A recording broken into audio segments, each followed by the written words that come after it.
Close your eyes for a second. Imagine the year is 2000. The NBA is buzzing with young talent. The Orlando Magic are desperately trying to rise again after losing Shaquille O'Neal to the Lakers just a few years earlier.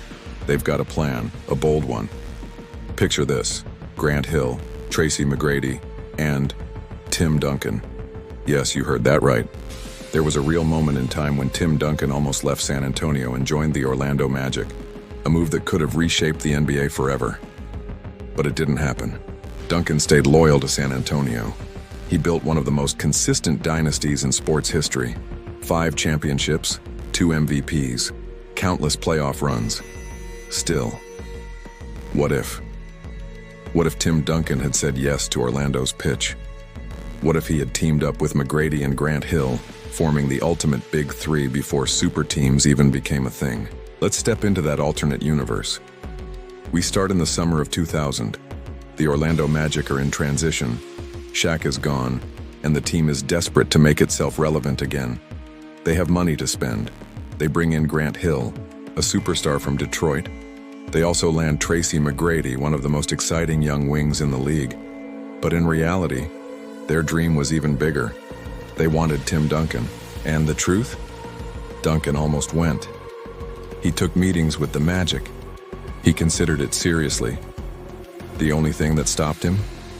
A small detail: Doc Rivers, the coach at the time, had a team policy that families couldn't fly on the team plane. Duncan, who valued family more than anything, saw that as a problem. And just like that, he chose to stay with San Antonio. But let's erase that detail. Let's imagine the Magic tell Duncan, "Of course your family can come, whatever it takes." Suddenly, Duncan is on a flight to Orlando. Suddenly, he's wearing blue and white. Now picture opening night, 2000 season. At small forward, Grant Hill. At shooting guard, Tracy McGrady. At power forward, Tim Duncan. The arena is electric. The fans believe they're about to witness the rise of a new dynasty. Grant Hill, if healthy, was one of the most complete players in the league. He could score, rebound, pass, almost like a LeBron prototype before LeBron. T-Mac was a scoring machine, capable of dropping 40 on any night. And Duncan, the foundation, the quiet superstar, the defensive anchor, the guy who didn't care about stats. He cared about winning. This big three would have been unstoppable. The first year would have been tricky, though. In reality, Grant Hill suffered devastating ankle injuries that derailed his prime. In our alternate timeline, maybe Duncan's presence changes things. With Duncan shouldering the load inside, maybe Hill isn't forced to do as much. Maybe the Magic manages minutes better. Maybe Hill stays healthier. Even if Hill struggles, you've still got T-Mac and Duncan, which is enough to dominate. Think about the Eastern Conference at that time. The Knicks were aging. The Pacers were good but not unbeatable. The Sixers had Iverson but lacked help. The Nets weren't contenders yet. This Magic team? They'd have been favorites immediately. By 2001, they could have been battling the Lakers in the finals. Kobe, Shaq, versus T-Mac, Hill, and Duncan. Can you imagine the headlines? Let's pause here for a second. The Lakers dynasty we all know, 3 straight championships from 2000 to 2002, might never have happened. Sure, Shaq and Kobe were dominant, but Duncan was one of the few players who could slow Shaq down. And paired with McGrady's scoring, Orlando would have been a nightmare matchup. It is not crazy to think the Magic could have beaten the Lakers at least once in that stretch. Maybe in 2001, maybe in 2002. The finals might have been remembered as Magic versus Lakers instead of Lakers versus Sixers or Nets. Fast forward a few years. The Spurs dynasty? Gone. Without Duncan, San Antonio never wins in 2003, 2005, or 2007. Tony Parker and Manu Ginobili might still develop, but without Duncan as the anchor, it's unlikely they become champions. The Spurs might have faded into mediocrity. Meanwhile, in Orlando, things get wild. McGrady and Duncan develop into one of the most lethal duos in the NBA. McGrady wins scoring titles. Duncan wins MVPs. And Grant Hill, even if only half healthy, still adds depth and leadership. By 2004, the Magic are the team to beat in the East. Instead of the Pistons shocking the world with their defense, Maybe it's the Magic dominating with Duncan's fundamentals and McGrady's flash. The ripple effects keep going. Maybe LeBron's Cavaliers never make their finals run in 2007 because Duncan's Magic blocked the path. Maybe Shaq and Kobe's breakup happens earlier because Orlando denies them multiple rings. Maybe the idea of super teams starts with Orlando, not Boston in 2008, not Miami in 2010, but Orlando in 2000. Now let's slow down and think about legacy. Tim Duncan is considered the greatest power forward of all time. 5 rings, Spurs loyalty, the picture of quiet consistency. But in this universe, his legacy is different. He's still the best power forward ever, but now he's the centerpiece of a flashier dynasty. Instead of being remembered as the silent assassin in a small market, he's the leader of a team in sunny Orlando, surrounded by stars, taking on Shaq, Kobe, Iverson, Kidd, LeBron, and beating them. Tracy McGrady? In real life, he's remembered as one of the greatest players never to win a championship. In this timeline, he wins at least 2 rings alongside Duncan. Suddenly, he's not a what-if player. He's a legend. And Grant Hill? Maybe his injuries still cut him down. But even if he's a role player, he's remembered as part of a dynasty. His career is validated with championships. The league itself changes. The East, which was often considered weaker in the 2000s, suddenly has a powerhouse. The Magic keep balance in the NBA. No longer is the West completely dominant. Rivalries shift. Histories shift. Kobe versus Duncan doesn't just happen in the West Finals.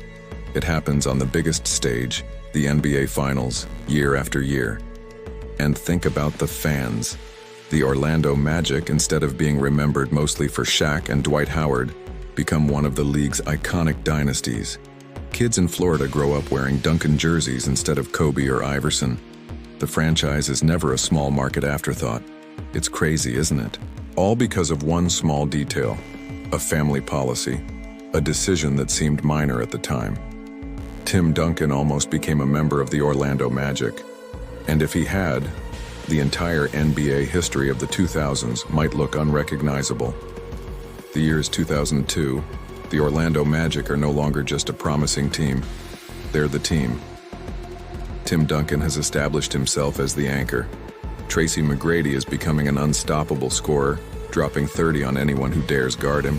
And Grant Hill, though still managing his ankles, provides leadership, passing, and enough flashes of brilliance to remind fans why he was once called the next Jordan. The NBA landscape is shifting. In our real timeline, the Lakers were cruising toward a three-peat. But in this timeline, the Magic are standing in their way. Imagine the finals. Lakers versus Magic, 2002. Shaquille O'Neal facing the one man who never feared him, Tim Duncan. Kobe Bryant matching up with Tracy McGrady, another high-flying wing who could go toe-to-toe with him bucket for bucket. And Grant Hill as the X Factor, the veteran who does a little bit of everything. The media would have gone insane. Shaq versus Duncan, who really runs the paint? Kobe versus T-Mac, the next great wing rivalry. And the games themselves? Pure chaos. Picture Game 1. The Lakers dominate early. Shaq bullying in the post. Kobe hitting mid-range fadeaways. But the Magic don't back down. Duncan answers with bank shots. T-Mac hits pull-up threes. The series is tied 2-2 heading into Game 5. Here's where history flips. In real life, the Lakers crushed their finals opponents. But against Orlando, they're tested like never before. Shaq isn't walking over weak centers. He's battling Duncan every possession. Kobe isn't facing a team with outscoring threats. He is in a shootout with T-Mac, who looks every bit like a young rival. By the end of 2002, the Lakers' dominance is broken. Orlando wins the title in 7 games. Tim Duncan, Finals MVP. Tracy McGrady, ascendant star. And the Lakers dynasty, shaken to its core. But it doesn't stop there. The 2003 season becomes the real turning point. In our timeline, Duncan carried the Spurs to a championship with one of the greatest finals performances ever. But in this alternate world, he's doing it in Orlando, alongside McGrady. The East now has a true powerhouse, forcing teams like the Nets, Sixers, and Pacers to rethink their futures. That 2003 finals? Instead of Spurs versus Nets, it's Magic versus Nets. Duncan still dominates. McGrady explodes for 40 in one game. Orlando wins back-to-back titles. Suddenly, this what-if Magic team isn't just a contender. They were building a dynasty. Here's the climax. By 2004, the league is entering a new era. The Pistons, known for their suffocating defense, are gearing up for their real-life championship run. But in this timeline, they never get that chance. Duncan's Magic blocked them. T-Mac is too explosive, Duncan too steady. The Pistons' a dream of shocking the Lakers in 2004 never happens because it asks Orlando standing there instead. Now think about this. With Orlando holding the East, the Lakers' frustrations boil over even faster. Shaq and Kobe's breakup happens a year earlier. Shaq demands a trade, not to Miami, but maybe somewhere else entirely, because the road to the finals feels impossible. And the NBA landscape? Completely different. Now let's talk about individual legacies. Tracy McGrady. In reality, T-Mac is remembered as a brilliant scorer whose career was cut short by injuries and playoff disappointments. But here, he has multiple rings by 2005. Instead of being the guy who never made it past the first round, he's remembered as one of the greatest wings ever, a champion who traded buckets with Kobe and came out on top. Grant Hill. Even if his injuries continue, his story is rewritten. Instead of sympathy, he's celebrated. He's a core part of a dynasty, a veteran who sacrificed through pain but still lifted trophies. He doesn't go down as a tragic what if, but as a winner. Tim Duncan. This is where things get complicated. Duncan's real-life legacy is tied to loyalty, to San Antonio, to small-market greatness. But in Orlando, his story shifts. He's still the greatest power forward ever, still the ultimate winner, but now he's the face of the first true super team. People debate, did Duncan need McGrady? Did McGrady need Duncan? The arguments never end. Instead of being remembered for quiet consistency, Duncan is remembered as the man who broke the Lakers dynasty and built one of his own in Orlando. His resume is even shinier, 6 or 7 rings, maybe more. Now let's zoom out to the league as a whole. The Spurs. Without Duncan, they never become a dynasty. Tony Parker and Manu Ginobili still play, but without their anchor, they're just another good team. Greg Popovich might not become the legend he is today. San Antonio becomes an afterthought. The Pistons, they lose their chance at history. No 2004 upset. No best defensive team of the era conversation. The Heat?